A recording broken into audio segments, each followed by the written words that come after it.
বাঙালি বিয়ে মানে অনেক আনন্দ, তার সাথে অনেক রকম নিয়ম কানুন। তো চলো আমরা সবাই একটু বিয়ে বাড়ি ঘুরে আসি।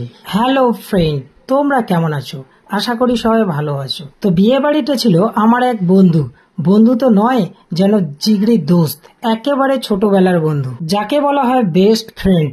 ছোট থেকেই আমরা পড়াশোনা করে বড় হলাম, আর এই তো একে একে সবাই বিয়ে করে নিলাম। 3 জন বন্ধু বাকি ছিল, তার মধ্যে এই একজন।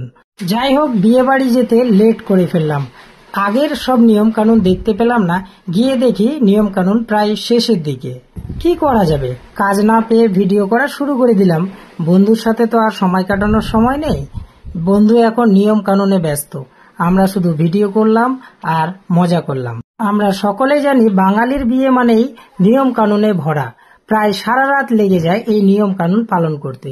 খাওয়া দাওয়া আর কি করবো বলো। অবশেষে মাঝরাত্রে খাওয়া দাওয়া পেলাম, পুরো কবজি ডুবিয়ে খেলাম, যেভাবে আর কি বিয়ে বাড়িতে খাওয়া হয়। এবার চোখ ঢুলুঢুলু শুরু হয়ে গেল, চোখে ঘুম চেপে আসলো। মনের মধ্যে দুঃখ কষ্ট চেপে রেখে বন্ধুকে ছেড়ে চলে আসতে হলো। আর মনের মধ্যে ভাবলাম যে আগের মতো বন্ধুকে সুখে দুঃখে সবসময় পাশে পাবো তো, বন্ধু আমাদের আগের মতো মনে রাখবে তো, আমাদের ভুলে যাবে না তো।